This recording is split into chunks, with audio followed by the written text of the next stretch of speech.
নমস্কার, আমি জ্যোতিষ সম্রাট বিনয় শাস্ত্রী। আশা করি ঈশ্বরের কৃপায় আপনারা ভালোই আছেন। এই অক্টোবর মাসে, গত অক্টোবর মাসে যারা জন্ম বিবরণ দিয়েছিলেন তাদের আমি 5 জনের প্রেডিকশন করেছি। যারা পাননি দুঃখের কোনো কারণ নেই, আবার লিখবেন, পরের মাসে আবার করব। প্রত্যেক মাসের শেষ দিন আমি 5 জনের প্রশ্নের উত্তর দেব এবং 1 তারিখে সেটা আপলোড করব, সেখানে পেয়ে যাবেন। যারা জন্ম তারিখ, জন্মবার, জন্ম সময় কোথা থেকে লিখছেন এবং পুরো নাম দেবেন এবং প্রশ্নটা কিন্তু ঠিকভাবে করবেন। অনেকেই ঠিকঠাকভাবে প্রশ্ন করতে পারেননি। ঠিকঠাকভাবে প্রশ্ন করবেন, একটাই মাত্র প্রশ্ন করবেন এবং সেটা কমেন্ট বক্সে। আমি এদের থেকে সিলেকশন করে 5 জনের প্রশ্নের উত্তর দেব। যাই হোক, আজকে আমার ভিডিওর আলোচ্য বিষয় কর্কট রাশি বা লগ্নের জাতক জাতিকাদের নভেম্বর 2025-এর নক্ষত্র ফল কীরূপ। আমি পুনর্বসু নক্ষত্র সম্বন্ধে অলরেডি বলেছি। এখন বলবো পুষ্যা নক্ষত্রে যাদের জন্ম, অর্থাৎ যাদের জন্ম নক্ষত্র পুষ্যা, তাদের কেমন যাবে। দেখুন, পুষ্যা কিন্তু খুব ভালো নক্ষত্র, খুব ভালো নক্ষত্র। যদিও এর অধিপতি গ্রহরাজ শনি, দেখে মনে হবে অনেকটা ভয়ঙ্কর বা কষ্টদায়ক, কিন্তু না। পুষ্যা বলা যেতে পারে 27টা নক্ষত্রের মধ্যে বেস্ট নক্ষত্র। সুতরাং পুষ্যা নক্ষত্রে যাদের জন্ম তাদের এই মাস কেমন যাবে। দেখুন, পুষ্যা নক্ষত্রে মানে হচ্ছে পোষণ করা। তার মানে আপনি জীবনে যা চাইছেন, যা আপনার ডিজায়ার আছে, সেইগুলো সবই ফুলফিল হবে। তবে যেহেতু শনির নক্ষত্র, একটু স্ট্রাগেল আসবেই। আবার এই ফলগুলো পাবেন ঠিকই, তবে একটু দেরিতে পাবেন, কারণ শনি খুব মন্থর গতি, খুব ধীর গতির গ্রহ। সুতরাং আপনারা ফলগুলো পাবেন, তবে একটু দেরিতে। প্রথমেই বলি যে লগ্ন বা রাশিতে বসে আছে দেবগুরু বৃহস্পতি, তার নিজের নক্ষত্র, অর্থাৎ সম্পদ নক্ষত্র, পুনর্বসু নক্ষত্র। তাই পুনর্বসু নক্ষত্র অতি মিত্র, তার মানে বুঝতে পারছেন মিত্র অপেক্ষাও ভালো। তাহলে সে নিশ্চিত ভালো ফল দেবে, আপনাকে সব দিক থেকে সাহায্য করবে। এমনিতেই নৈসর্গিকভাবে শুভগ্রহ বৃহস্পতি, সে নিজের নক্ষত্রে বসে আছে। আবার নবতারা চক্রে আপনার অতি মিত্র নক্ষত্রে বসে আছে। তাহলে অতি মিত্র মানে কি, মিত্র অপেক্ষাও বলবান, যা আপনাকে চতুর্দিকে সাহায্য করবে। তাহলে বিদ্যা, বুদ্ধি, চাল চলন, পড়াশুনো, অর্থ, পারিবারিক সুবিধা, সব দিক থেকে আপনাকে হেল্প করবে। ফলে দারুণভাবে আপনি উপকৃত হবেন। আবার যেহেতু লগ্ন বা রাশিতে বসে আছে দেবগুরু বৃহস্পতি, ফলে শরীর স্বাস্থ্য, মন মানসিকতা এই মাস আপনাদের ভালোই থাকবে। যারা রোগে ভুগছেন, দীর্ঘদিন ধরে হয়তো ভুগেছেন, এখন তারা ভালো হবেন, এতে কোনো সন্দেহ নেই। তারপর দ্বিতীয় বসে আছে কেতু।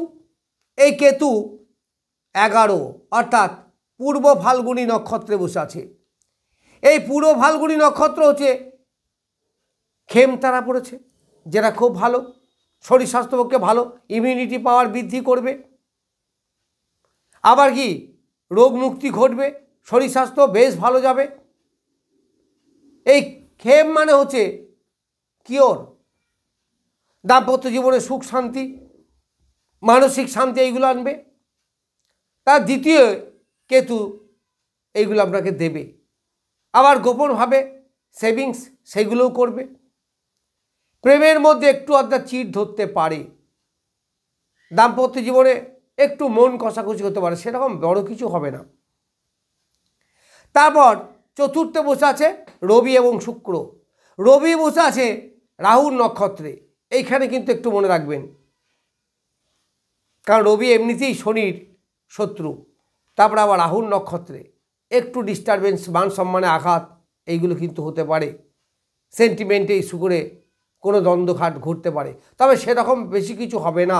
তার কারণ হচ্ছে এখানে সক্ষেত্রস্থ শুক্র এখানে বসে আছে চিত্রা নক্ষত্রে, তার মানে মঙ্গলের নক্ষত্রে। তাহলে মঙ্গলের নক্ষত্রে যদি বসে থাকে বা যাই থাকুক, সে সক্ষেত্রস্থ আছে। আবার এই সক্ষেত্রস্থ গ্রহের নক্ষত্রেই আছে কেতু, তার মানে কেতু এখানে কি শুভ ফলদাতা হবে। চতুর্থপতি অর্থাৎ বিদ্যা, বুদ্ধি, গৃহ সংসারে শান্তি অবশ্যই বিরাজ করবে। বিশেষ করে 15-16 নভেম্বরের পর থেকে আরও বেশি এর সুফলটা আপনি পাবেন। কারণ রবি তখন চলে যাবে বৃশ্চিকে, তখন শুক্র একা থাকবে, তার চতুর্থ ঘরের অধিপতি চতুর্থ ঘরেই থাকছে। তার মানে যারা স্টুডেন্ট তাদের পড়াশোনায় উন্নতি হবে, গৃহ সংসারে একটা ডেভেলপমেন্ট দেখা দেবে, একটা শান্তি বিরাজ করবে, স্বামী স্ত্রীর মধ্যে আকর্ষণ বৃদ্ধি পাবে। যারা ফ্ল্যাট বাড়ি ইত্যাদি কিনতে চাইছেন এই সময় কিনতে পারেন, বেশ ভালো সময়, বা কেনার মানসিকতা যাদের আছে তারা এগিয়ে যেতে পারেন। যারা অলরেডি কিনেছে রেজিস্ট্রি করেন এই সময় তারা রেজিস্ট্রি করতে পারেন।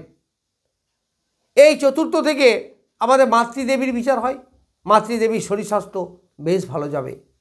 আবার শুক্র যেহেতু মঙ্গলের নক্ষত্রে বসে আছে, আবার মঙ্গল সক্ষেত্রস্থ, ফলে প্রেম প্রীতির আকর্ষণ অনেক বাড়বে, প্রেমে সাফল্য আসবে, অনেক পুরনো প্রেম আবার জয়েন্ট হবে, প্রেম করে যারা বিয়ে করতে চাইছেন তাদের অনেক সাফল্য আসবে এবং সেই বিয়ে এই সময় হতেও পারে, হওয়ার সম্ভাবনা খুব বেশি।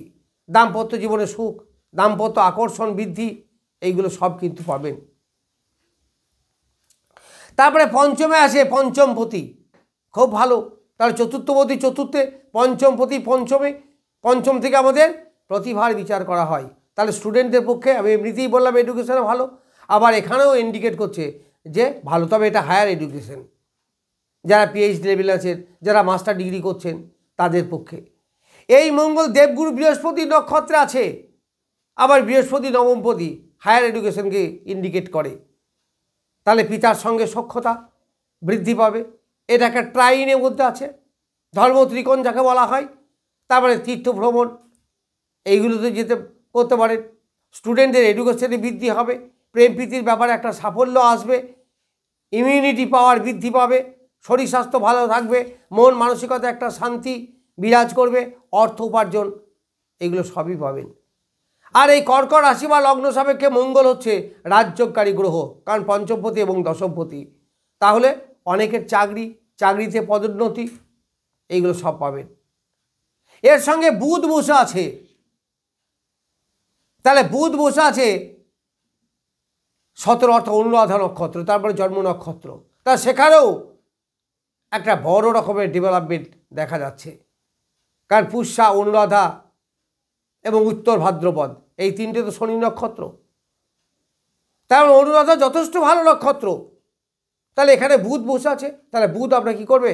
সাফল্য এনে দেবে, বিদ্যার ক্ষেত্রে সুবিধা, ট্যালেন্ট বৃদ্ধি, কম্পিটিশনে এগিয়ে যাওয়ার মানসিকতা এবং সেখানে সাফল্য এইগুলো পাবেন। চাকরিতে পরিবর্তন, ডেভেলপমেন্ট, উন্নতিমূলক পরিবর্তন দেখা দেবে। আবার অনেকে নতুন চাকরি পাওয়ারও যোগ দেখা যাচ্ছে। এরপর অষ্টমে আছে রাহু। এই রাহু অষ্টমে থাকাতে একটু ঝামেলা, ঝঞ্ঝাট, অশান্তি, সংগ্রাম এগুলো সৃষ্টি করবে, কিন্তু সে দেবগুরু বৃহস্পতির নক্ষত্রে আছে।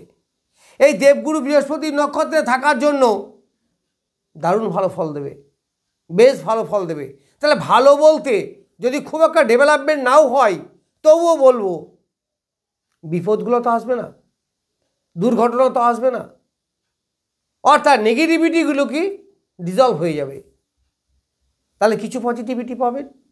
তাহলে হঠাৎ উপার্জন বৃদ্ধি, লটারিতে পাওয়া টাকা পয়সা পাওয়া, শেয়ার মার্কেটে ডেভেলপমেন্ট হওয়া, যারা অকাল সায়েন্সের ব্যবসা করেন তাদের পক্ষে বেশ ভালো, যারা লয়ার, অ্যাস্ট্রোলজার,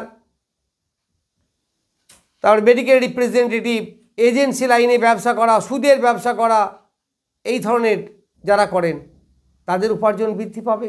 উত্তরাধিকারী সূত্রে সম্পত্তি লাভ এগুলো হতে পারে, কারণ নবম থেকে আমাদের উত্তরাধিকারী বিচার করা হয়।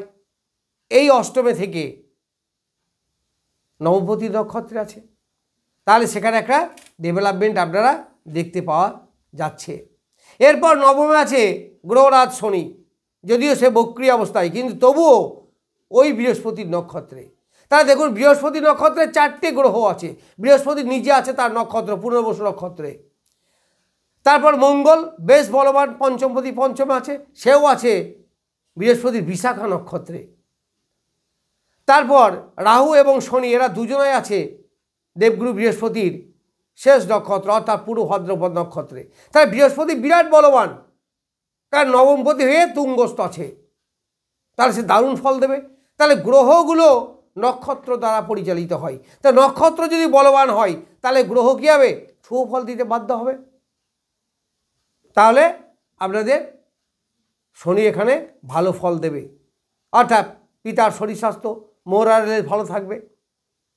তবে আপনাদের পায়ের সমস্যা, জয়েন্ট পেন এইগুলো কিন্তু আসতে পারে, একটু সতর্ক থাকবেন। পিতার সঙ্গে সখ্যতা বৃদ্ধি, পিতার কাছ থেকে লাভ, এইগুলো আপনারা পাবেন। তাহলে বলা যায় যে 4টে গ্রহ দেবগুরু বৃহস্পতির নক্ষত্রে, আবার 2টো গ্রহ স্বক্ষেত্রস্থ। একটা হচ্ছে শুক্র চতুর্থে বসে আছে, আবার মঙ্গল পঞ্চমে বসে আছে এবং শুভ নক্ষত্রে বসে আছে, যার ফলে আপনাদের নভেম্বর 2025 যথেষ্ট ভালো যাবে এই আশায় রাখি। নমস্কার, আজ এ পর্যন্তই।